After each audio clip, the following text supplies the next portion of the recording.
Authentic communication is incredibly important.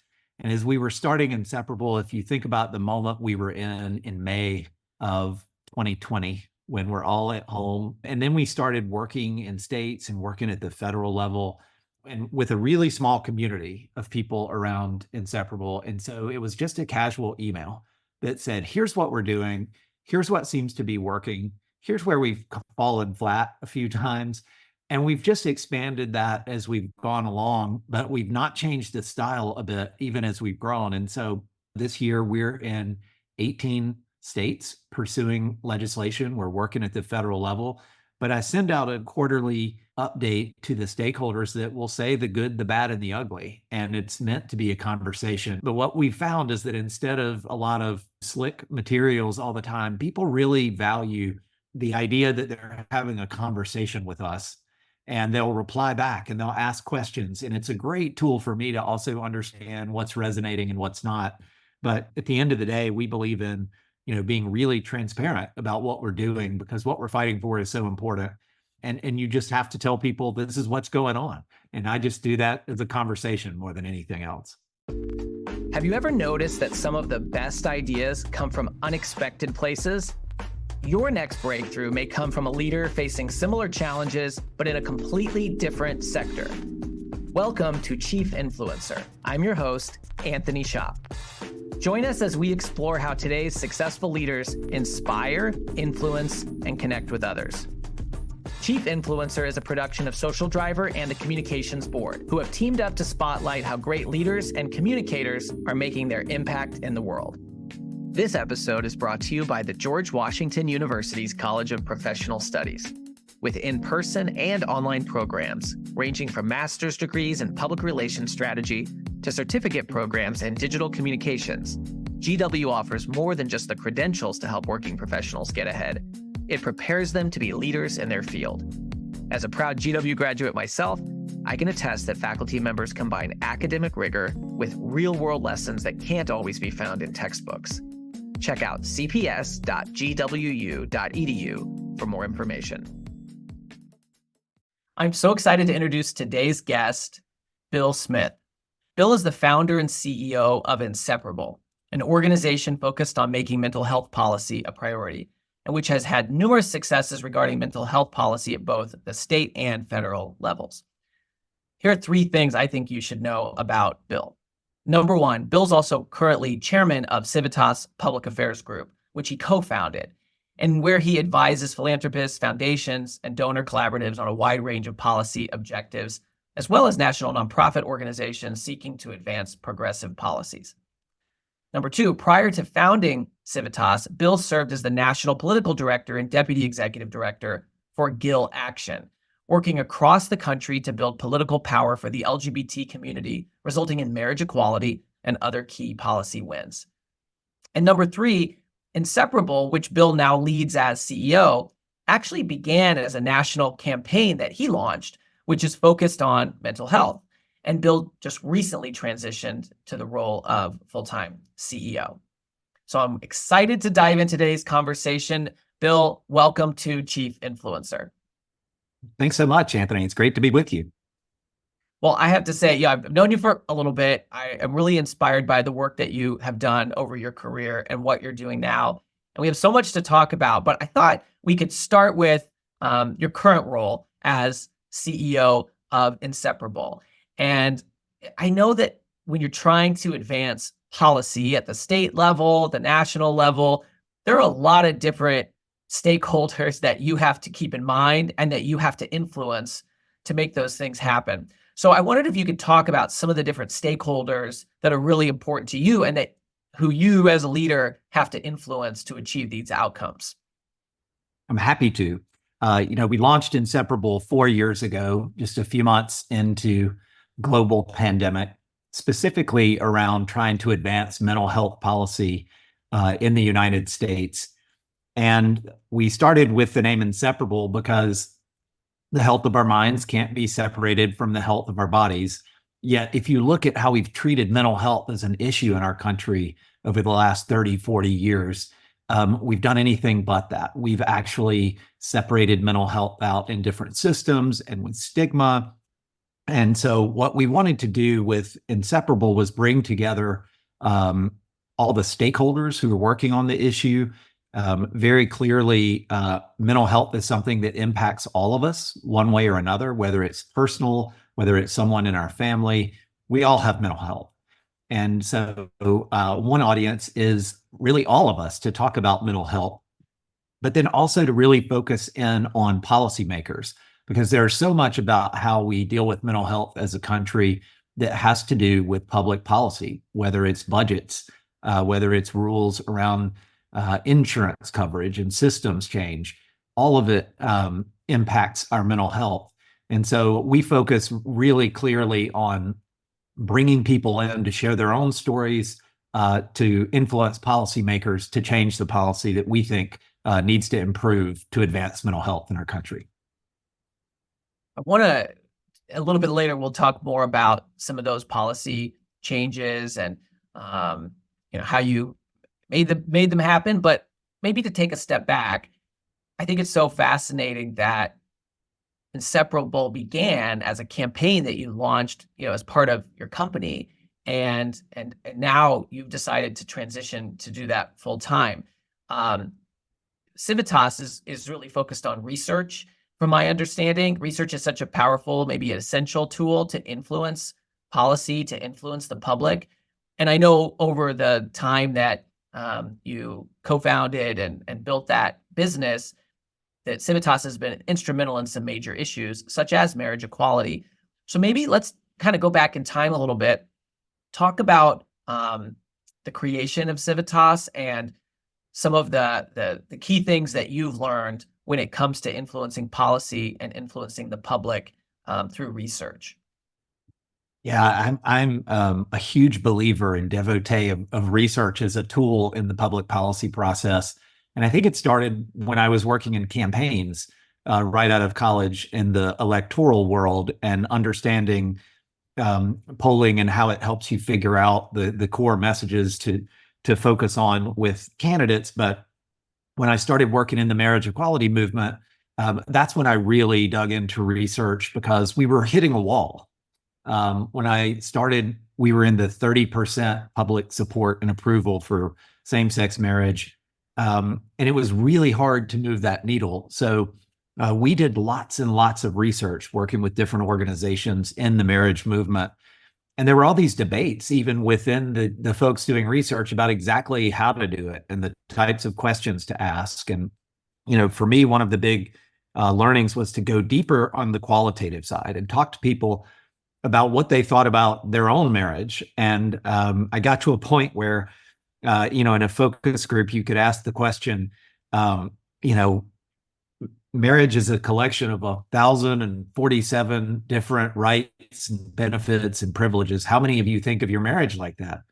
And most people would be silent, but of course, one person might raise their hand, and then you would say, well, don't tell your spouse about that. Because that's probably not why they're married to you, as from a rights and benefits. It's because of love and commitment. And that's something that we learned from the research process, that we were getting the messaging wrong. We even published books in the early days of the marriage movement that listed out those 1,047 different rights, including things like fishing licenses and, tax and inheritance and things that, many of them are important, but it's just not how people relate to their marriage. And so, what we did was, over time, realize we've got to change how we talk about this, away from rights and benefits and into love and commitment.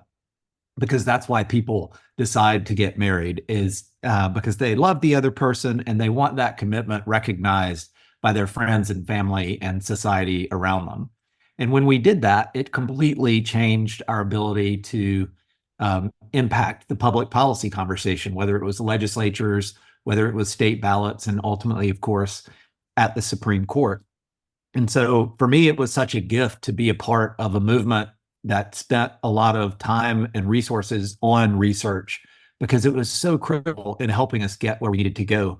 And at Civitas, that's something that we've really focused on, is understanding how do you unpack what people think about an issue, what's underneath baseline opinions, and really try to understand that. And we've applied that to a number of different issues, from climate change to mental health. And so I'm always a believer that when you start a major project and try to change significant public policy, the first thing you've got to do is listen, and research is how we do that.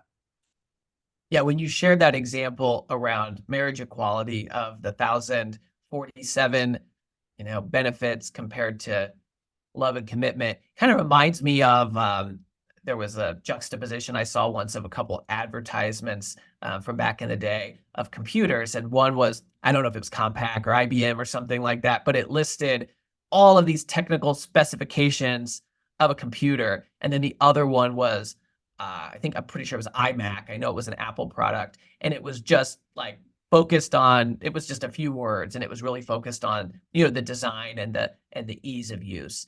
And when you look at the result of that, when I hear you say love and commitment, it's kind of like, oh, no brainer, right? What perfect words. But I know that if you just put people in a room and you ask them to simplify, different people would have different words and different phrases, and they would resonate. So you have to, there's a process to hone that down and to figure out, as you're doing surveys and qualitative interviews, what language to use and how that's going to influence people. And I wonder if you could share a little bit more about that, because I think leaders, they're not only dealing with this externally the way you are with policy in the public, but even inside their own organizations. Maybe they want to tell the story of the it's a great place to work, or the impact that the company's making, or if they're in government, how they're serving the people. And sometimes they may struggle to figure out, how do I get to that process to come up with that simple overarching message without a litany of benefits? I don't know if you could say more about that, but I'd love to hear your thoughts.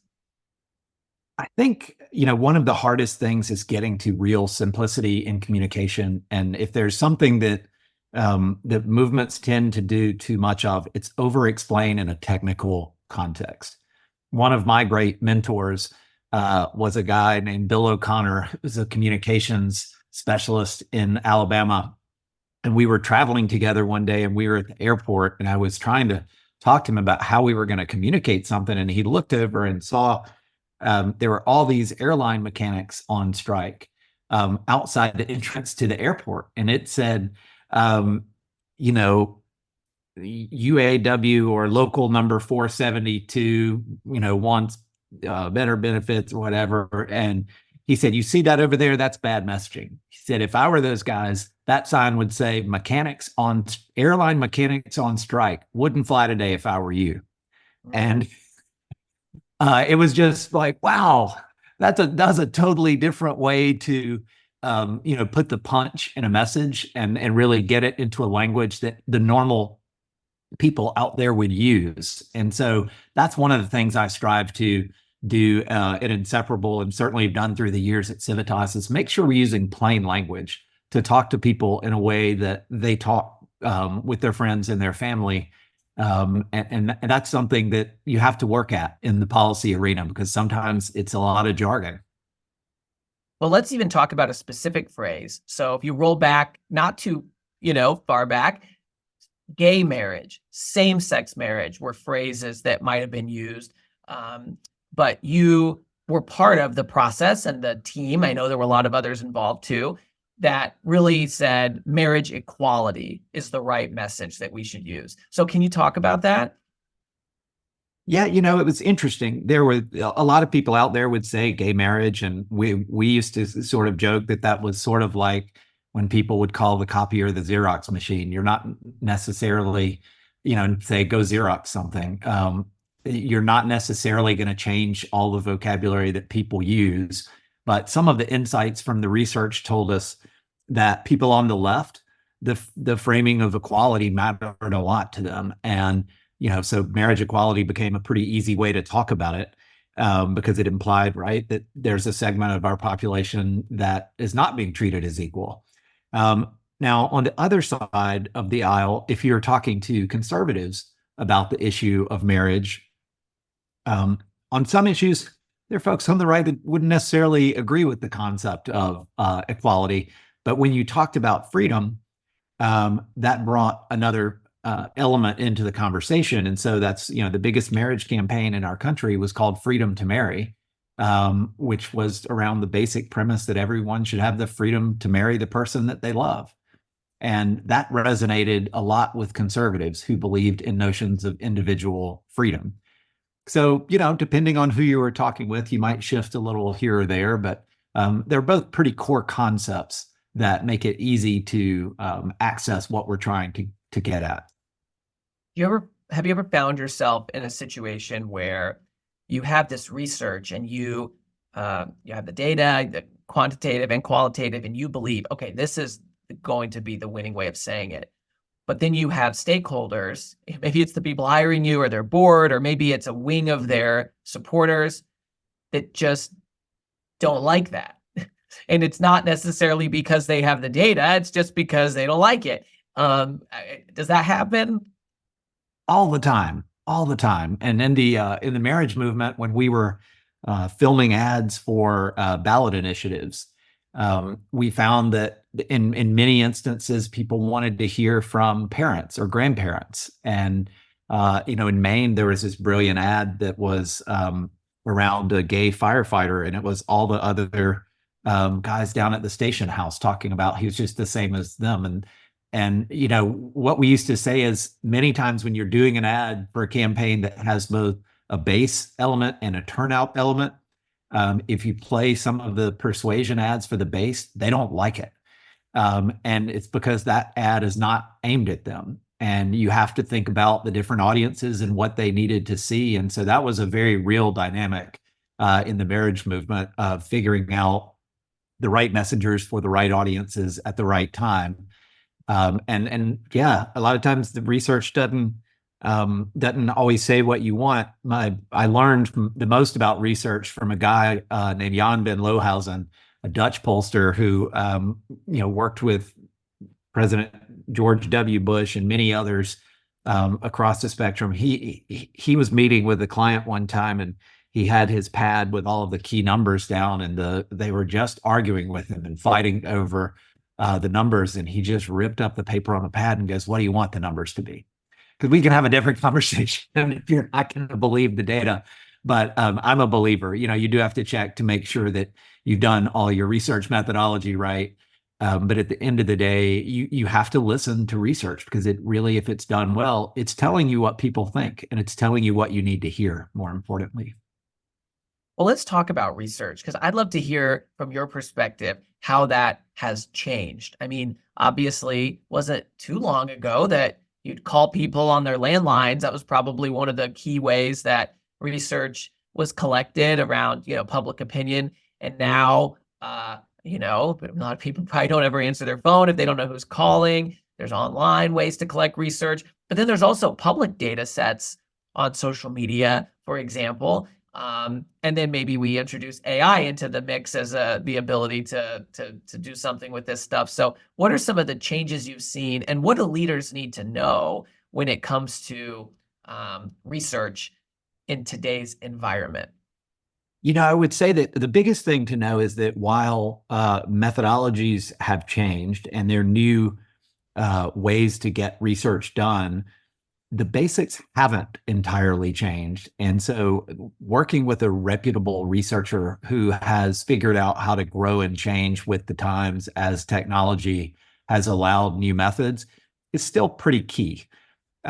Because there aren't really easy ways to do some of this. You have to, when you're in the quantitative phase, you really do have to get enough people who have an equal opportunity from the population you're trying to sample to be selected. So you do have to do mixed mode where we're texting some people to see if they'll take the survey. We're calling some people. We're, reaching out to some people online. And there are people who've been working really hard to figure out what's the right ratio of that, so you don't inadvertently miss a population or over-represent another segment of the population. So what I've found is that there are a lot of people that have been doing this a long time that just figured out how to adapt and change. So I think that's important. The second thing I would say is there are new methods out there that are really exciting that we didn't have before, in especially the qualitative realm, because it used to be when you really wanted to do qualitative, you could do one of two things. You would either pull people in or a group and have a focus group conversation, or you could do, individual or, dyad or triad, 2 or 3 people interviews, right? You would just bring people together and have long conversations with them. And there's so many more tools out there now to be able to have people journal over a couple of days, or to do groups online. At the end of the day, what's important is, no matter the modality, is you need to be able to unpack someone's thinking, and you need to be able to change your questioning based on what you're hearing, so you really are following it. And one of the tools that I like a lot now is social listening, because it allows you to listen when people are not in a focus group. Sometimes when you have 10 or 12 people around the table, you have a what's called a desirability bias, where people are trying to say what they think will cause them to fit in that conversation, versus social listening, what people will put out into the world when they don't know that a researcher is listening. And you have the ability now to scrape huge amounts of that data and see what's going on in conversations about any given issue over a period of time. And there are different ways of kind of scoring that and understanding what's behind it, because you have to watch out a little bit with things like AI, because people post with sarcasm and humor and things that are sometimes tricky for machine learning to fully comprehend. But what I've found is that I wouldn't change everything I'm doing from social listening, but what I could do is understand a little bit about what seems to be driving people to post opinions on different issues. And it can give you a really good kind of phase 1 of going into a multi-phase research project. Yeah, I'd love to ask a little more about that, because, one of the things that I hear from a lot of leaders when it comes to like a crisis situation is that, on one hand, sometimes there's something brewing that if you had paid attention to and done social listening, you might have spotted it early. So it can be a really powerful tool. On the other hand, sometimes you have one person who's disgruntled and they suddenly get an outsized influence on what's going on, because people think, oh no, this is this could go viral or something, when in fact really it's a nothing. It's just an anomaly. So how do you, as a researcher, take a look? Well, and then let's not also forget that looking at a platform like X, it's not exactly a microcosm of everything, right? I mean, it tends to have certain types of folks on there, and probably more extreme points of view, people who like to engage in political arguments. Not the average American is using that platform. So how do you use social listening, but then kind of keep in mind all of those things? Because I think that can give people a sense of whiplash. Okay, well, do I use it? Do I not use it? What do I do? How do I know? And you must have some tips and tricks about how you pay attention to that. It's everything in moderation is the biggest thing I would say, because, for instance, you're never going to find my mother on social media and be able to understand her opinions about politics or, particular social issue, but she's a voter every single time the polling place is open. So you raised a really important point of, people say all the time, Twitter is not real life. And that is true, but what you can do is figure out what the noise is and start to detect the signal from the noise through that type of research. And that's what I've found valuable. It also can be real time in a way that traditional polling and research hasn't been. And that was one of the first times I really had a wake up moment, was, 10 or 12 years ago in a political race where, a candidate had answered a question around their illegally employed housekeeper, and thought that they answered the question, and then they were going into polling. But when you really looked online, you're like, nope, people aren't buying it. That answer didn't solve the problem. And so there was this time element that social listening was enormously valuable, because you could very quickly figure out this is or isn't going to fly. And polling and traditional research methods aren't that fast. Because even if you're doing a traditional poll, you need multiple days to be able to make sure that you've given everyone an opportunity to be to be surveyed, right? Just from a methodology standpoint. So there are tools like that that make it great, but you can't let that be the only tool in the toolkit. To do research well, you often have to have, multimodal approach to really understand the full picture of what's happening on an issue. Well, and it's interesting how you can have a strategy that engages on social that might have an impact on what other people think, the same way you said there could be a bias in the room, right, of people trying to fit in. I can think of, watching a halftime show at a Super Bowl and thinking, I thought that was pretty good. And then, looking on social media and a lot of other people didn't like it. And I mean, oh, well, maybe it was as good as I thought. I don't know, and kind of, you start That's to right. hear other opinions, and I didn't necessarily have a super firmly held position on it. So I was easily swayed by others. And I would assume that can happen in these types of issues as well, and why it's so important to build campaigns that are going to mobilize people and get them to share, because it can have an impact on what that social listening ends up telling us. It can start to skew opinions. Absolutely. They used to say, if you're not at the table, you're probably on the menu. And I think that's really true in communications and issues in the environment we have now, where you really have to be in the conversation and you have to have different voices driving towards the direction you're trying to go. It can't just be one. We're in live stereo now all the time, right? And so you really have to have a lot of players on the field pushing the messaging in the direction you want to go.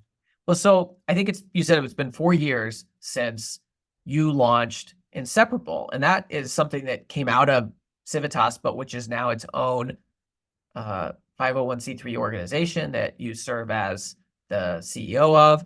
Can you talk about the creation of Inseparable? Was it research that drove you to see that there was a gap, or how did this come to be? And then I do want to really dive into some of the successes that you've already had in such a short time. Sure. For me, it was personal. I've had a 20 plus year career in public affairs and campaigns. But I started Inseparable for deeply personal reasons. I'm the youngest of 3 brothers, and my middle brother suffered from severe depression and was diagnosed as bipolar, and lost him to suicide after a really long battle, and it just devastated our family. And as it has way too many families, and I kind of went through the process of thinking through all the things that made it so hard to get his care right, and thinking about how many other people were having those problems. And so, having advised philanthropists on so many different issues, I did what you can do when you're connected to philanthropists. I started interviewing tons of people, and clinicians and advocates and people with lived experience, those that were doing the hard work in the mental health field. And what very quickly became obvious to me was that while there were a lot of brilliant people who understood what we need to do for mental health, there also weren't very many people focused on how do we build the power that we need to change these broken systems, because they all involve the government, they all involve funding and rules. And when you think about that process, you have to have a real social change movement similar to what we built in the marriage equality space. And so that's why I launched Inseparable around this concept that we actually need to bring together all of the people with both a really tight and good inside game for what it takes to influence the public policy process, but also an outside game of bringing together all the families, many of whom have experiences that aren't quite as traumatic as mine, and losing someone to suicide. But there are a whole lot who have, far too many who have, but bringing all of those people into a conversation and saying, what do we need to do to change these systems so that we can better take care of ourselves and the people that we care about? Because I think there are people in every single city and state, and big town, small town, red state, blue state. People want this all over the country, and it's up to us to build a movement to make this kind of change happen. Absolutely.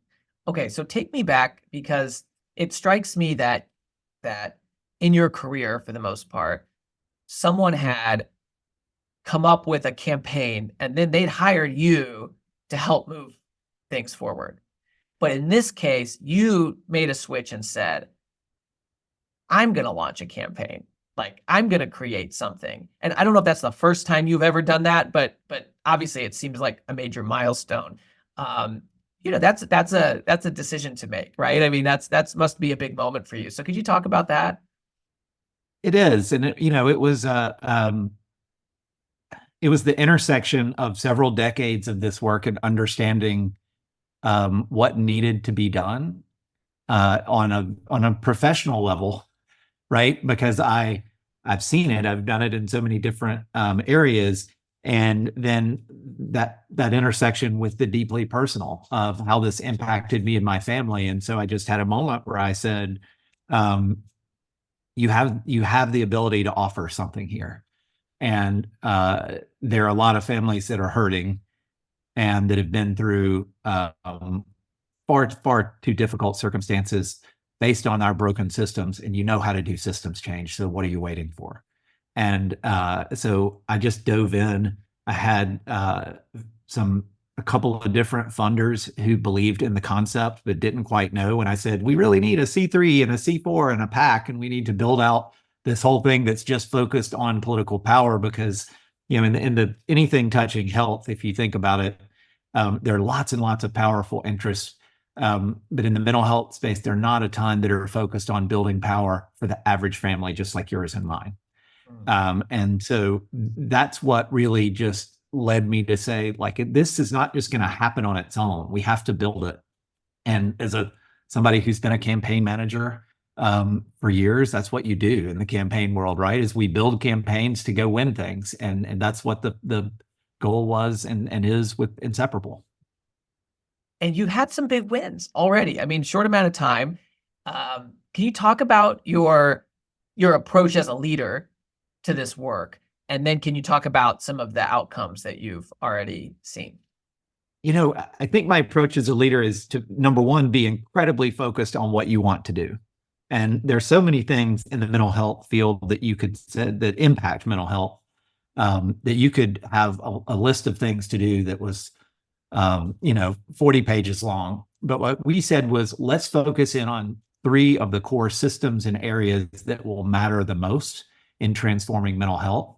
One is around access to care. We call it the treatment gap, because there are millions of people in our country who are in need of mental health care but aren't getting it. The second is around youth mental health, because we know that when you invest early in children, they have better outcomes around mental health. And then the last is around crisis response systems. So somebody's worst day shouldn't change the rest of their life because of the type of response we have to people in mental health crisis. So what we did was to just really focus intently on those 3 areas and say, what are exactly the policies that need to be changed?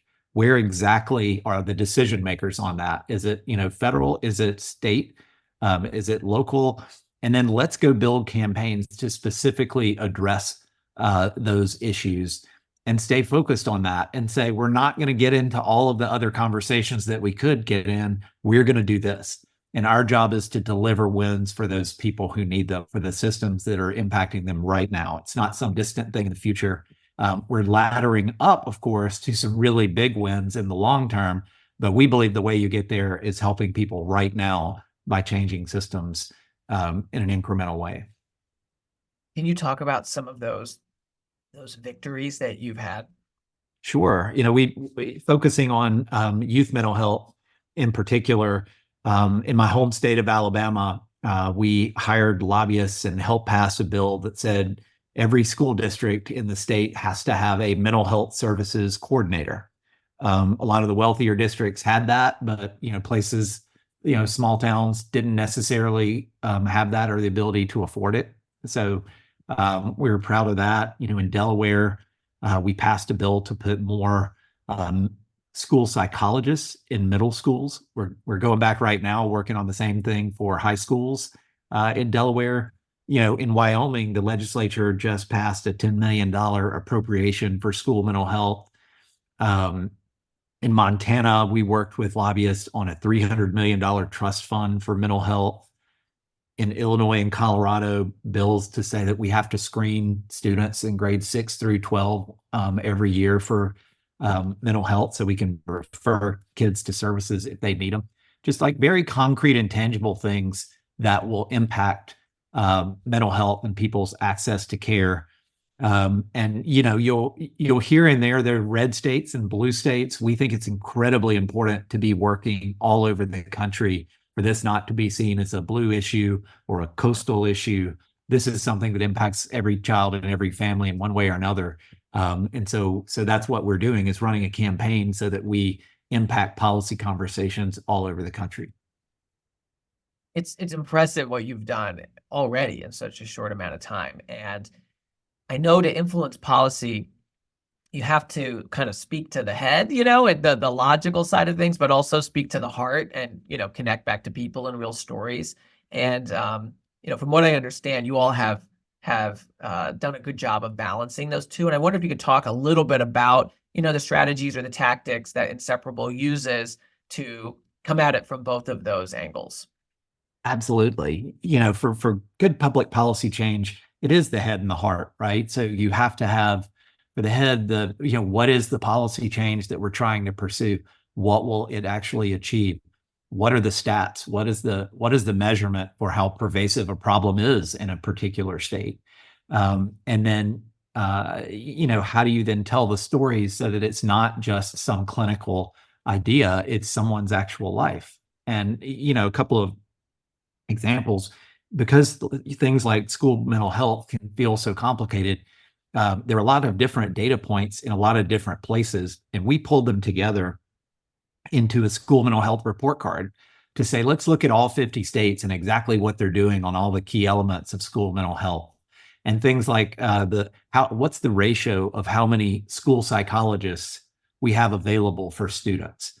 And that's measured for every state. And when you pull all these different things together, it gives you a picture of, here's how our state's doing on the data front, and how we rank against other states on these various pieces. That's really important to be able to have a conversation with lawmakers that has kind of a scorecard approach, if you will.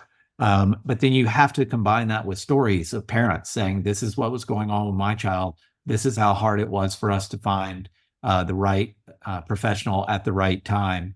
And it's that combination of things. And then layered on top of that, a really laser focused campaign. We go in and we hire the very best lobbyist that you can have in a state, not just necessarily somebody who could explain how a bill works, but who can help you get a bill on a governor's desk, right? So it's taking those different elements of the statistics and the research and the things on the head side, the stories on the heart side, but then packaging them into a very, very focused campaign that's determined to win. Yeah.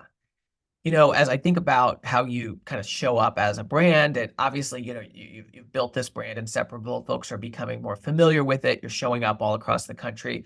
One of the things I really believe is that faces are the new logos, right? And so those stories that you collect, but also the leadership like you showing up as a person with a story that can be an advocate makes a real difference in today's environment. And I know you're out speaking all the time and you show up and share your story. But I wanted to talk about one of the tactics that I know you use to think about how you communicate to your audience, and not always just doing that through a faceless email newsletter, but you have an email that you use. I think you call it Dear Inseparable Friends. And maybe we can just talk about that, because it's kind of it's a simple tactic, but it's one that I think is really effective, that a leader from any industry could hear about and maybe take something from. Yeah, for me, authentic communication is incredibly important. And as we were starting Inseparable, if you think about the moment we were in May of 2020, when we're all at home, we're all scared, we're all trying to grasp this new reality we're in. And then we started working in states and working at the federal level, and with a really small community of people around Inseparable. And so it was just a casual email that said, here's what we're doing. Here's what seems to be working. Here's where we've fallen flat a few times.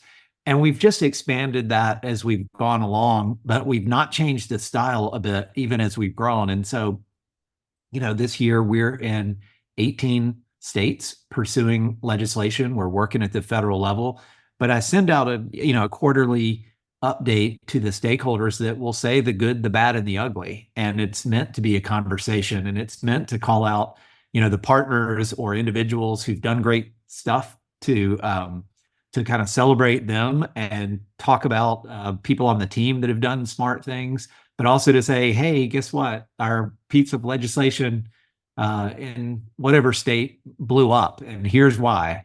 But what we found is that instead of a lot of slick materials all the time, people really value like the idea that they're having a conversation with us, and they'll reply back and they'll ask questions. And it's a great tool for me to also understand what's resonating and what's not. But at the end of the day, we believe in being really transparent about what we're doing, because what we're fighting for is so important. And you just have to tell people this is what's going on. And I just do that as a conversation more than anything else. Yeah, I love your approach to that because, obviously this whole show is about the chief executives who are more than that. They are chief influencers. They find a way to break through. And increasingly, I find these examples of authenticity where a leader says, I used to say, yeah, let's put it in the email newsletter, or let's throw it on our company LinkedIn page. But no, now it needs to come from me on the email. It needs to go on my personal page because people want to hear from other people. And I think in an age where, trust is diminishing, we've all seen lots of research of trust in brands and institutions and so forth going down. Who do people trust? They trust other people. And so building up those personal brands is really essential. So something just like, hey, I'm going to have a quarterly email that's written in a casual, authentic way and come from me. I think that's really inspiring. And it's something that a lot of other folks can learn from. What if somebody wanted to start something like that? What advice would you give them? Number one is be yourself. And number two is to put yourself in the shoes of the people that are receiving it. And for me, it was a lot of policymakers and philanthropists and people that just want to know what's going on, right? And so I think just being really clear about letting your personality come through and communicating the way you normally communicate, so that people don't, we all have to do things like annual reports and all of that, and those are important too. But what I've found is that if you just have a channel of information that comes across as fairly unfiltered, it's actually quite important for relationship building and trust building. So I would say just be yourself, and think about the people who you're communicating with and what's going to be valuable and helpful for them to hear and understand. Other thing I will say is, my other big rule is to hire people smarter than me all the time, right? And so at Inseparable, we have really, really brilliant people who are leading different parts of the campaign. Give them the mic or the keyboard in this instance, and let them also contribute to those Dear Inseparable Friends conversation. We've had, our political lead communicate political news.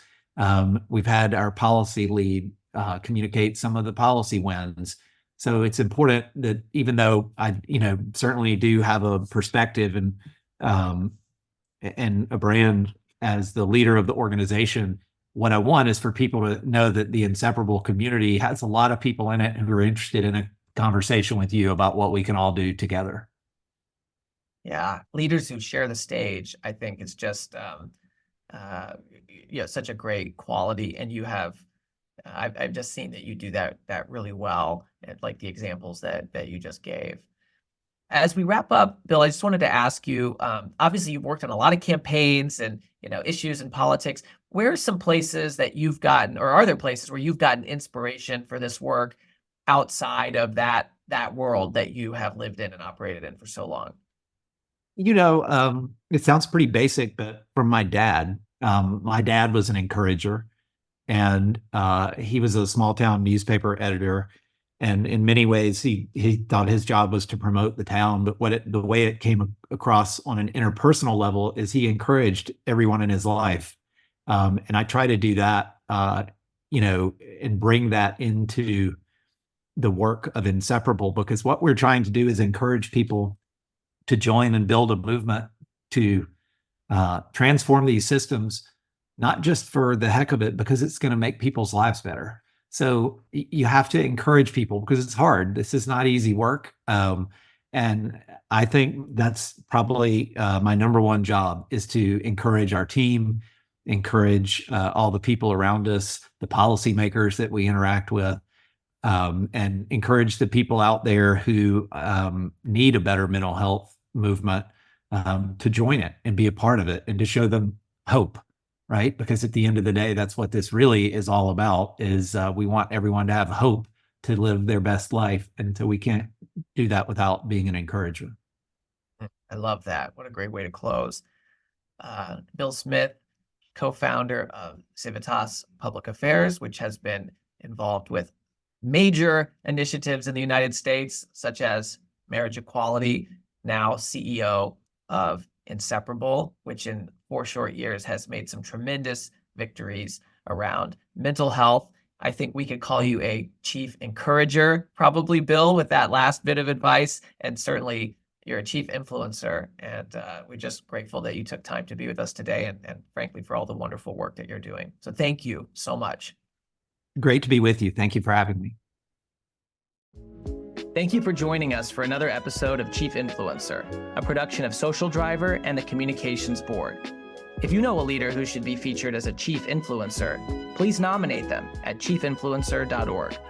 For show notes and more, visit us at chiefinfluencer.org or follow Chief Influencer on LinkedIn. Until next time.